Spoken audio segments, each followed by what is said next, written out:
Merhabalar, Yükselli Örgülere hoş geldiniz. Güzel bir bluz çalışması yapacağız birlikte. Tabii deseni, modeli beğendiyseniz. Kolay bir model. Özellikle yeni başlayanlar için. Bildiğimiz, hep ördüğümüz motiflerden biri. Zaten 2 parça örüyoruz, 2 motif örüyoruz, birleştiriyoruz dikerek. Sonrasında kolları örüyoruz, kolay bir şekilde de bitiriyoruz. Yani örebileceğiniz en kolay modellerden biri. Ortadan başlıyoruz ve istediğimiz genişliğe kadar örüyoruz. İstediğimiz genişliğe ulaştıktan sonra bırakıyoruz. 2 tane örüyoruz, 2 parça. Kenarlardan dikerek birleştiriyoruz ki bunları videoda adım adım hepsini göreceksiniz. Sonra kolları örüyoruz. İstediğimiz genişlikte, istediğimiz uzunlukta. Ve gene kolay bir şekilde bitirip güzel bir ütüyle giymeye hazır hale getiriyoruz. Umarım beğenmişsinizdir. Hadi videoya geçelim. Kiloyla aldığım iplerden kullanıyorum. 3,5 milimde tığ kullanıyorum. İpe göre biraz kalın bir tığ kullanıyorum çünkü giysi örüyoruz. Mutlaka biraz dökümlü, biraz gevşek olması gerekiyor. Hep marka soruyorsunuz ama üzerinde herhangi gösterebileceğim bir marka yok. Kürkçühan'da, Eminönü Kürkçühan'da Övünç iplikten alıyorum ki bu bir reklam değil. Çok orada seçenekler var, güzel ipler var. Parasını ödeyerek alıyorum. Kesinlikle dediğim gibi bu bir reklam değil. Çok sorduğunuz için arada böyle bir hatırlatma yapıyorum. Övünç iplik, Rıza Bey var. Ne örmek istiyorsanız sorabilirsiniz. İnternetten ulaşabilirsiniz. Kargo aracılığıyla size istediğiniz ipi gönderirler. Sordum, gönderebileceklerini söylediler. Çünkü arada böyle söylemek zorunda kalıyorum. Ya da en yakın hangisi olabilir? Şöyle. Şu ipler olabilir mesela. Hobby Club. Bu tarzda yani rastlarsanız ya da mango birbirine yakın. Bu biraz daha kalın. Kullanacağım ipe daha uygun, daha yakın. Bu biraz daha ince. Dediğim gibi ipin çok fazla önemi yok bu modelde. Zaten motif olarak örüyoruz. 2 tane motif öreceğiz. Önemli olan bedeninize kadar örgüyü devam ettirebilmek. Her sırada zaten ne kadar ilerlediğini göreceksiniz. Bu örgülerde bedeni yakalamak çok kolay oluyor. Şimdi şöyle ipimizi alalım ve başlayalım.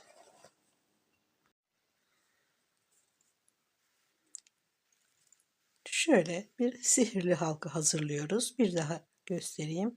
Şöyle tutuyoruz, çeviriyoruz ve içinden geçirerek bir ilmek alıyoruz. Halkanın içine trabzanlar öreceğiz. 3 zincir. Bu bir trabzan oluyor zaten. 2 3 3 zincir.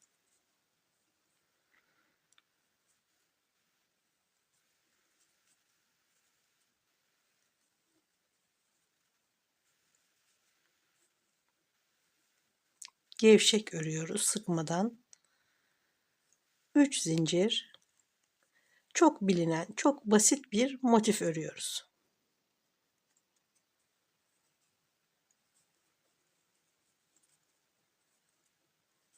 Tabii örerken ufak bir detayı var. O detay da zaten bluzu yani giysiyi şekillendiriyor. Köşelere 3 zincir ve 3 trabzan.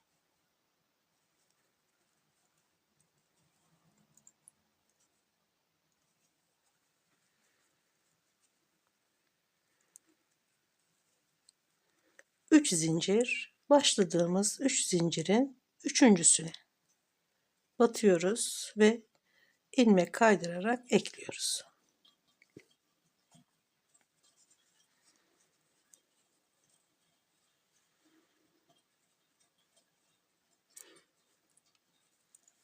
Şimdi köşeye gelmemiz gerekiyor. trabzanların üzerinden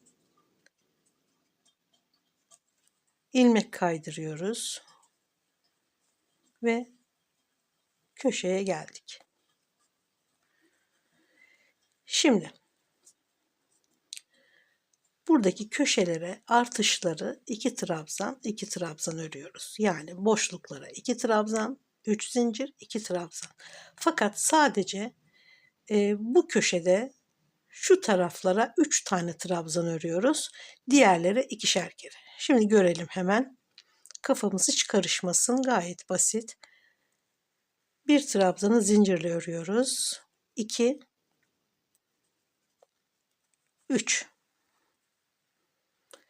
3 zincir köşeyi oluşturuyoruz. Bundan sonra 2 trabzan örüyoruz. Köşeye. Boşluklara 2 trabzan, 3 zincir, 2 trabzan aynı şekilde. Bu köşede gene 2 trabzan, 3 zincir, 3 trabzan. Burada olduğu gibi. Devam ediyorum. Tabii trabzanlarla.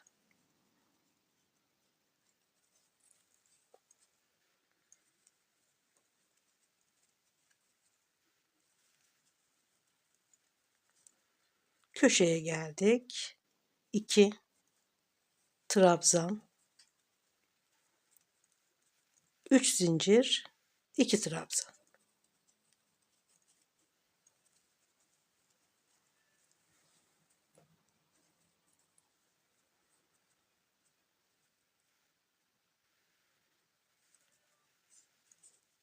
Trabzanlarla devam ediyoruz.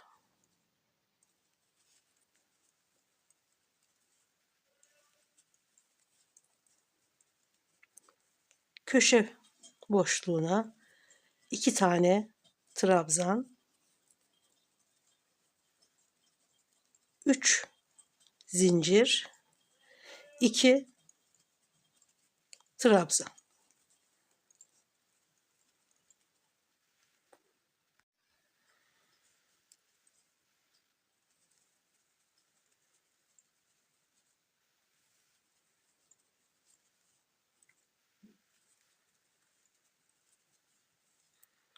Gene 2 trabzan, 3 zincir. Şimdi 3 trabzan. Burada başlangıçta olduğu gibi.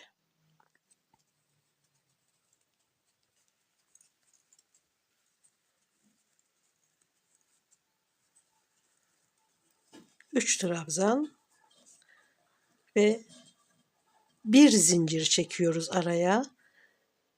3 zincir örmüştük başta. 3. zincire bağlıyoruz sırayı.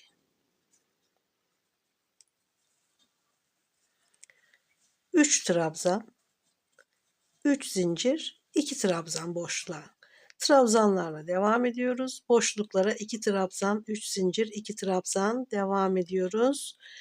Buraya geldiğimizde gene 3 trabzanla tamamlıyor, bir zincirle tamamlıyoruz. Şimdi gene köşeye geliyoruz ilmek kaydırarak.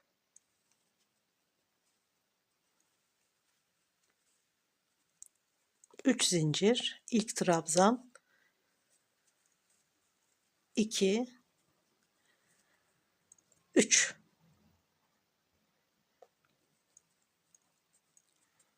3 zincir. Şimdi artışlar 2 tane trabzan oluyor köşe boşluklarına. Trabzanlarla devam ediyoruz.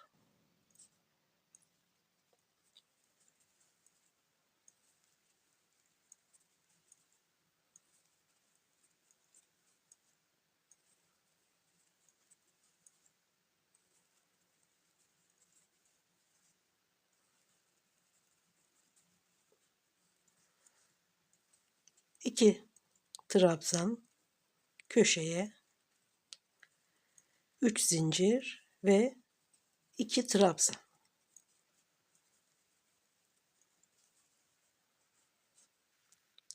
Başlangıçta 3 trabzan vardı. Sonra 1, 2, 3, 4, 5, 6, 7 tane oldu. Sonrasında 1, 2, 3, 4, 5, 6, 7, 8, 9, 10, 11 tane. Bu şekilde ikişer tane arttırarak devam ediyoruz. Sadece burada ve köşenin bu tarafında 3 tane trabzan örüyoruz.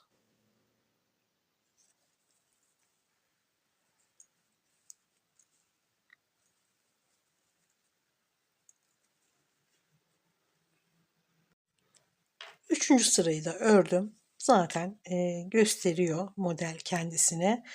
Bluzun desenini şurası oluşturuyor zaten. Ve normalde ikişer kere boşluklara, köşelere batarak arttırma yapıyoruz. E, Şöyle göstereyim bakın.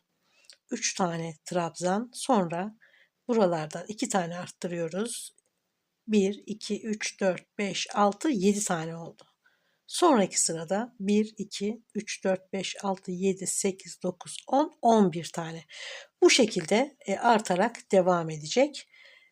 Bu kısımda aynı gördüğünüz gibi devam edecek artarak. Burada ve burada 3 tane trabzan görüyoruz. Köşenin bir tarafında ikişer tane trabzan artışları var. Köşenin şu tarafında da 3 tane trabzan örgüsü var. Bu şekilde devam ediyoruz. Bu sırada da başlangıcı görelim. İlmek kaydırarak köşeye geldim. İlk trabzan 3 zincir ve hemen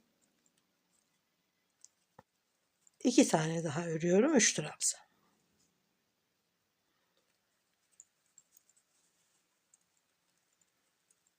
3 zincir ve 2 trabzan. Trabzanlarla devam ediyorum.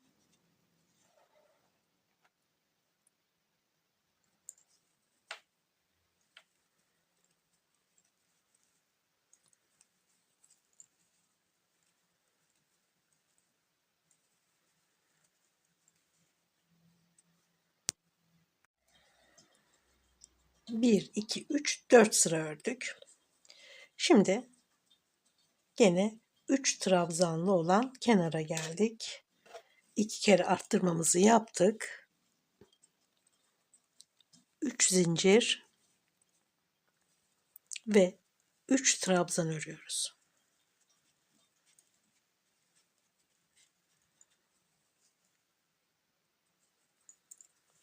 Araya bir zincir, ama bu çok sık zincirler çekmeyin. Örgünüz hep gevşek ve dökümlü durması için mutlaka gevşek örmeniz gerekiyor ya da kalın tığ kullanmanız gerekiyor. Özellikle eliniz sıkıysa.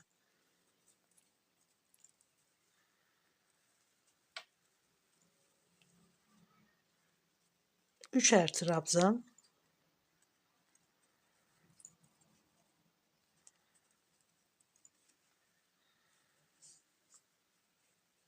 bir zincir ve başladığımız noktada sırayı bağlıyoruz.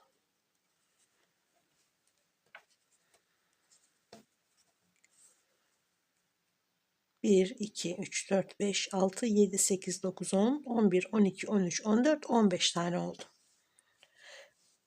İkişer kere artırıyoruz. Her seferinde 4 trabzan daha fazla öreceğiz kenarlarda. Şimdi gene ilmek kaydırarak köşeye geliyoruz. 3 trabzan örüyoruz. Her zaman ördüğümüz gibi şu kenarlara.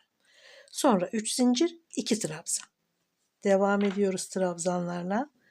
Gene buraya 2 trabzan, 3 zincir, gene aynı köşeye 3 trabzan ve 1 zincir aralarda 3'er trabzan örüyoruz. Motif bu şekilde devam ediyor. Önce ölçüyü göstererek başlayayım. Burada 48,5 santim genişlikte ördüm. Bu benim istediğim bir ölçüydü zaten.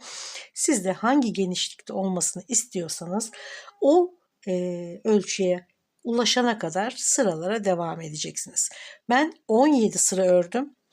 18. sırada şurada kol evini belirleyecek, koltuk altını belirleyecek bir işaret iğnesi koydum. Şuradaki mesafeyi istediğim kadar bıraktım. Ve oradan itibaren bir sıra daha şöyle devam ettim ve işaret iğnesi takmıştım. Oraya kadar ördüm. Burada koltuk altı başlangıcı şurası. Bu ördüğüm sıra benim 18. sıramdı. Tabii bu sizde 15 olur, 17, 18, 20 olur. Kullandığınız ipe bağlı, eliniz nasıl çıkarıyor ona bağlı. Bu hiç önemli değil. Önemli olan ne kadar beden genişliğinde olmasını istiyorsanız o kadar öreceksiniz. Belki daha dökümlü, daha bol, daha salaş istiyorsunuzdur. Devam edin örmeye. İstediğiniz genişliği yakaladıktan sonra bırakın. Sonra tabii bu yaklaşık olarak bırakın. Çünkü bir sırada bu şekilde koltuk altından itibaren bir örgü oluyor. Bunu da hesaba katarak son ölçü bittiği şekliyle olması gerekiyor. Yani bende 48,5 santim oldu. Bu benim istediğim bir ölçüydü çünkü. 34-36 beden için örüyorum. Belki 38 olur mu bilmiyorum. Birine denetmem lazım ama 34-36 beden için çok ideal olduğunu düşünüyorum. Şimdi şuradaki ölçüyü dediğim gibi kendi kol eviniz ne kadar genişlikte olmasını istiyorsanız o kadar bırakacaksınız. Ben de 18 santim şurası. Yani şu köşeden itibaren olan trabzanları sayarak 23 tane bıraktım. 24. trabzanın üzerinden şuradan başladım örmeye. Burada ipi bağladım. 27 trabzanın üzerinden 27. Oradan aynen nasıl motifi ördüysek o şekilde devam ettim. Ve gene 23 trabzan bırakarak tamamladım. Bu bizim nihai yani genişliğimiz oldu. Evet, kol evini de belirledik. Sonra omuz. İpi şuradan bağladım. Ne kadar omuz genişliği istiyorsanız tabii bu önce yakayla alakalı. Yaka genişliğini ne kadar geniş, ne kadar dar istiyorsanız yani kapalı bir boyun isteyebilirsiniz, daha açık isteyebilirsiniz. Örgüyü geniş örüyorsanız tabii ki buradaki mesafe daha fazla olur. Bunlar hiç önemli değil. Önemli olan modeli ne kadar yakasının ne kadar açık olmasına siz karar vereceksiniz. Daha salaş, daha dökümlü olmasını isteyebilirsiniz. Ben şurada bir mesafe bıraktım.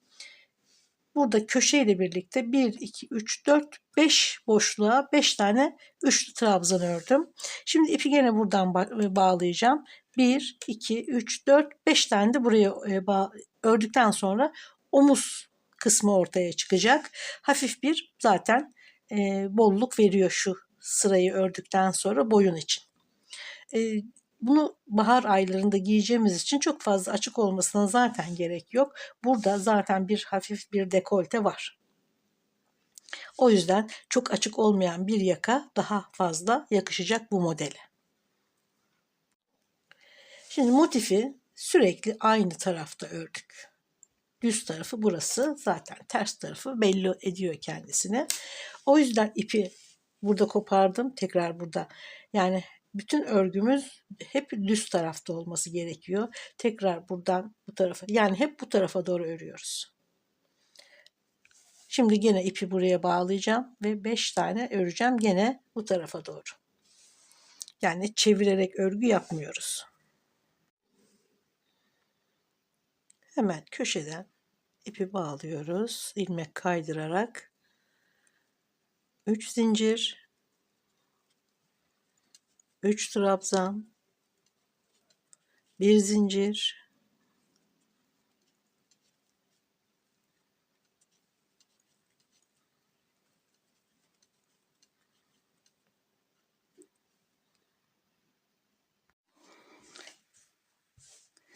bu parça biter bitmez hemen diğerini de ördüm. Şöyle iç tarafını alalım. Üzerine diğer parçayı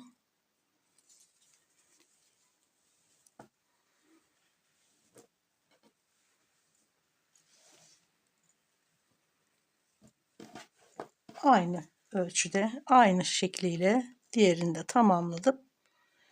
Şimdi omuzlardan, yanlardan birleştireceğiz. Bu haliyle de kullanabilirsiniz. Ya da kol da ilave edebilirsiniz. Ben kol öreceğim. Gerçi ipim çok fazla değil. Ne kadar çıkarsa ipten o kadar kol örmek istiyorum. Umarım tamamı çıkarsa çok daha güzel olur. Şimdi önce birleştirelim. Örgüde yapacağımız dikiş de çok önemli. Kalınlaştırmadan dikmemiz gerekiyor. Ben bir tarafı bakın gayet ince bir dikişle birleştirdim. Omuzları da. Şimdi omuzları derken tek omuzu tabii ki. Şimdi bu tarafı birlikte dikelim.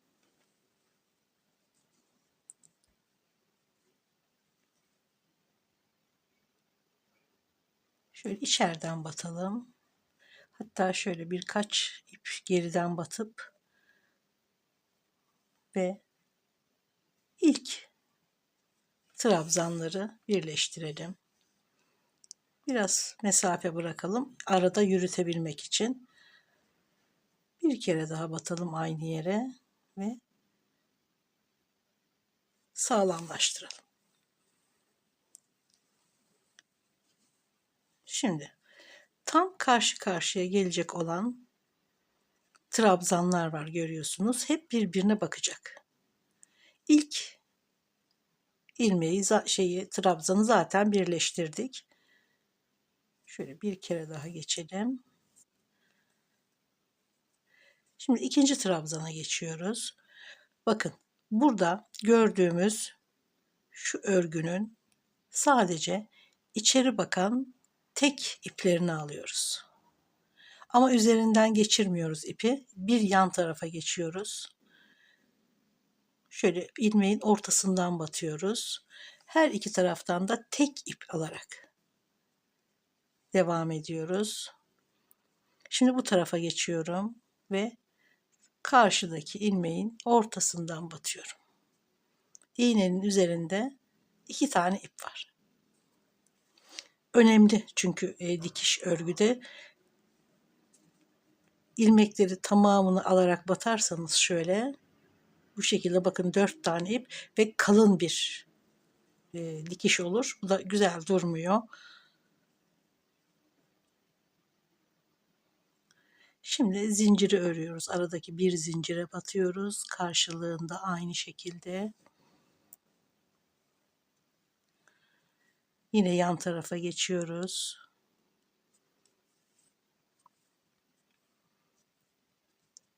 Yan tarafa geçiyoruz.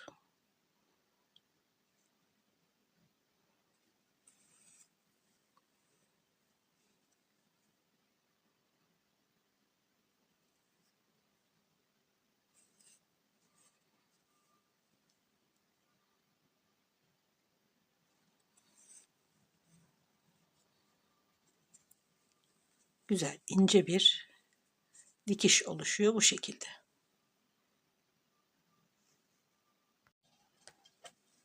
Şimdi yan tarafı dikelim.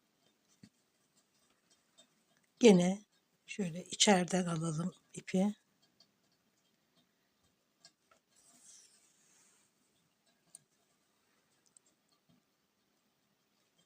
İlk trabzana batıyoruz. Şöyle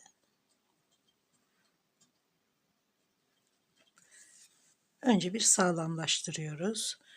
Sonrasında yan tarafa geçiyoruz ve karşılığındaki trabzanın gene tek iplerini alıyoruz. Aynen omuzları diktiğimiz gibi. Zaten ilmek sayıları yani trabzan sayıları aynı. Tam birebir karşılığına gelecek şekilde dikiyoruz. Yan tarafa geçiyoruz.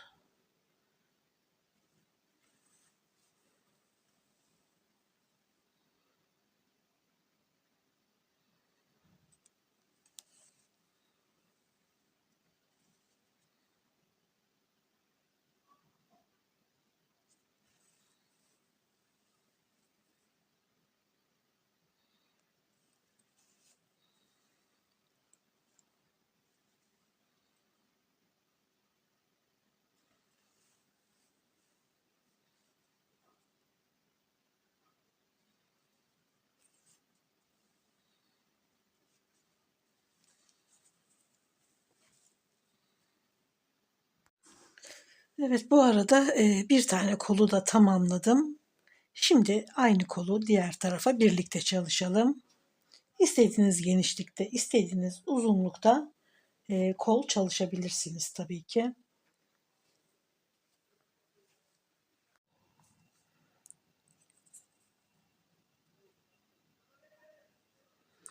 Şimdi hemen kol altı, yani koltuk altı kısmına şöyle bir açalım önce. Şurada dikiş yeri. İki tarafta da son ördüğümüz trabzan sırası var. Hemen şuradan iki trabzanın arasından ipi bağlayarak başlayalım. İlmek kaydırarak bağladık. 3 zincir, bu ilk trabzan.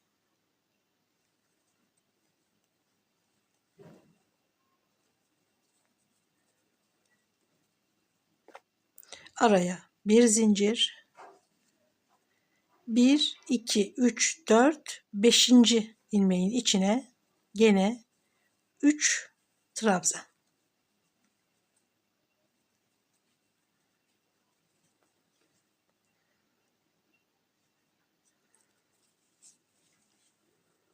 Bir zincir. 1, 2, 3, 4, 5. ilmeğin içine 3 tane trabzan. Ben bol olmayan, hafif dar bir kol ördüm. Siz istediğiniz genişlikte örebilirsiniz. Daha geniş kol yapmak için 4 tane ilmek değil 3 tane ilmek atlayabilirsiniz. 2 tane ilmek atlayabilirsiniz. Örgü daha fazlalaşır ve kol da genişler tabii ki. Tamamen zevkiniz doğrultusunda örerek ilerleyeceksiniz. 1, 2, 3, 4, 5. ilmeğe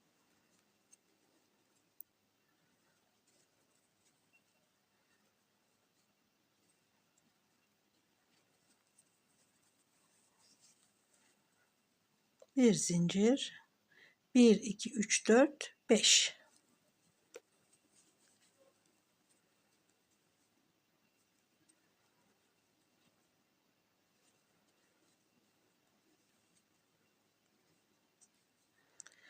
Bir, iki, üç, dört, beşincisi şu boşluk oluyor. Köşe.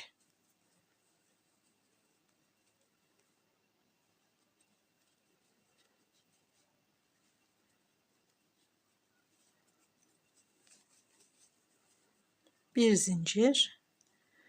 Buradan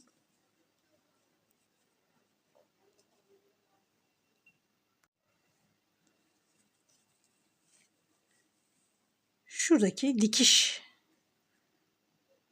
kısmına geldik. Şimdi o dikiş yaptığımız yere batıyoruz.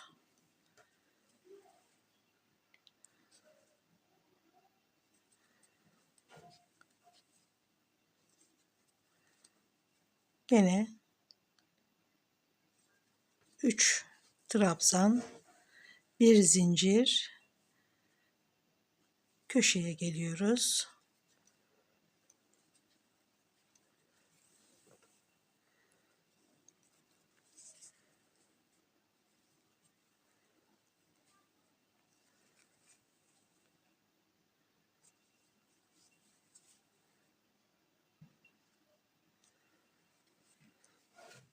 Devam ediyoruz. 1, 2, 3, 4, 5.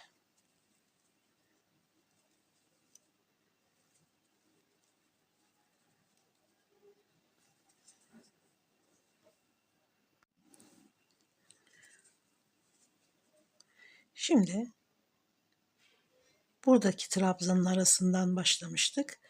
Buradaki trabzanın arasına son 3 trabzanı örüyoruz.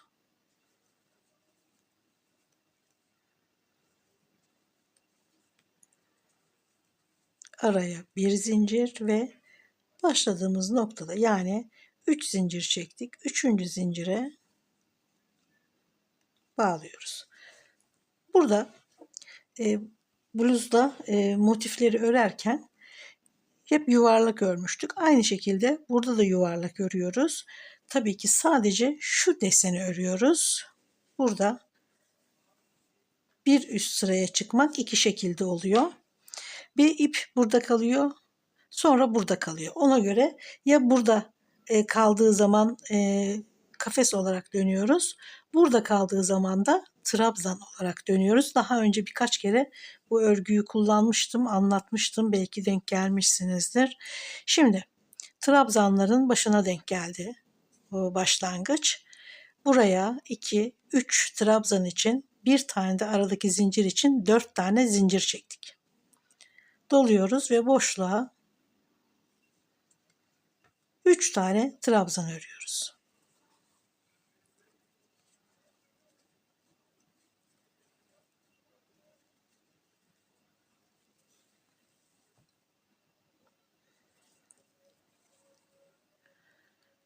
Başlangıç noktamız kafes. Araya bir zincir. Bütün boşluklara 3 tane trabzan örerek sıraya devam ediyorum.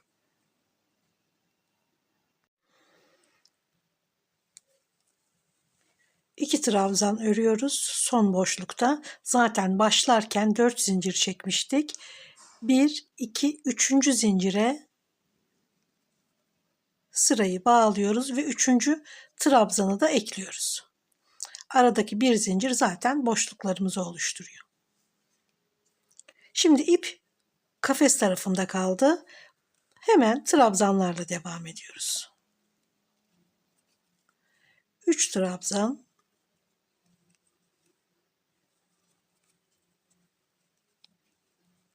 bir zincir, gene boşluklara 3'er trabzan, bir zincir devam ediyoruz. Şimdi trabzanlara denk geldik. Bir zincir çekiyoruz ve trabzanın ilkine, yani 3. zincire ipi bağlıyoruz. 4 zincir çekiyoruz ve boşluğa batıyoruz.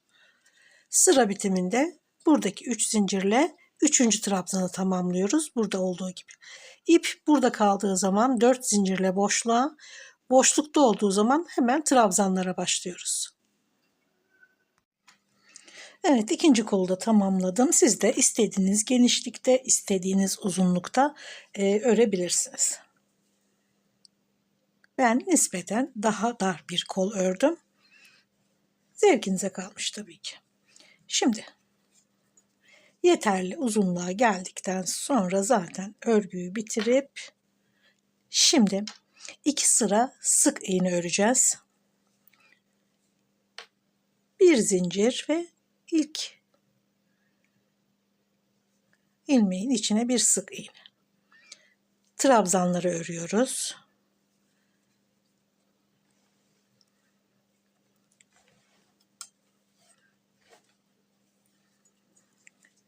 Buradaki bir zincir olan boşluğa hiç batmıyoruz. Hep trabzanlara.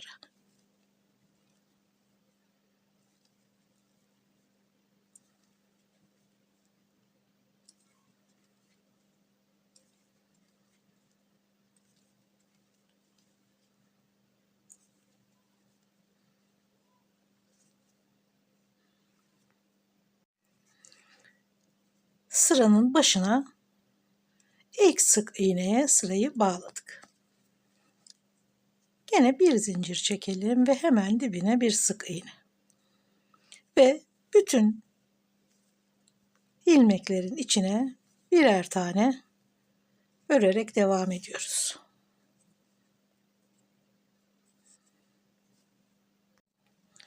Evet, sıranın sonunda başladığımız noktada ilmek kaydırarak bağladık ve bitirdik. Şimdi iki kolun ucunda sık iğneleri ördüm. Etek kısmına, yani alt kısma sık iğne ördüm. Şimdi yakaya örüyoruz.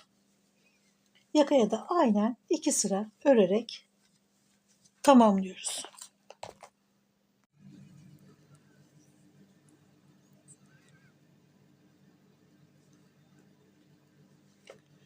Şöyle yan taraftan tam eklediğimiz dikiş tarafından Şöyle dikişin ortasına batalım.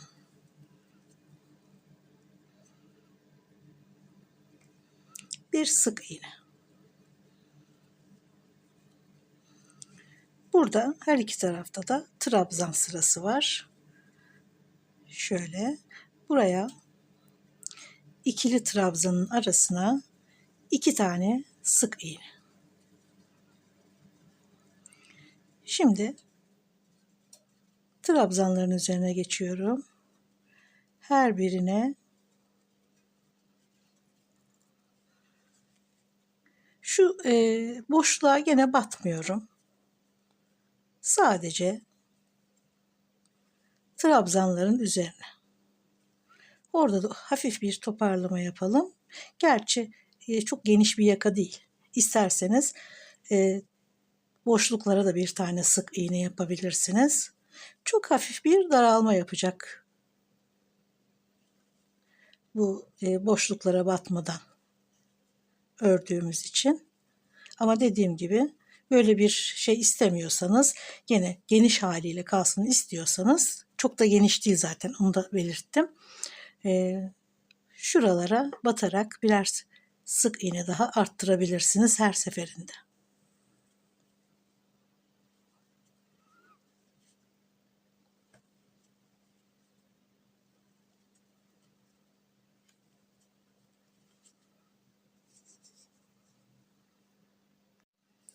Diğer omuz dikişine geldik. Şuradaki ikili trabzanlara 2 tane, orta dikiş 1 tane, sonra gene ikili trabzanlara 2 tane. Gene trabzanlara batarak devam ediyorum.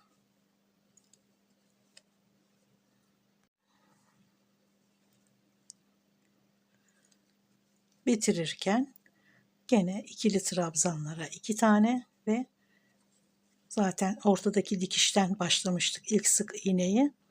Oraya ilmek kaydırarak bağlıyoruz. Bir zincir, aynı yere bir sık iğne ve devamında her ilmeğe bir tane sık iğne örerek tamamlıyoruz.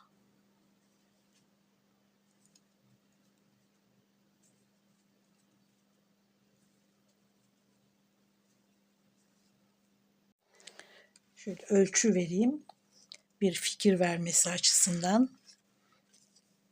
Tam 47 santim genişliği. Uzunluğuna da bakalım.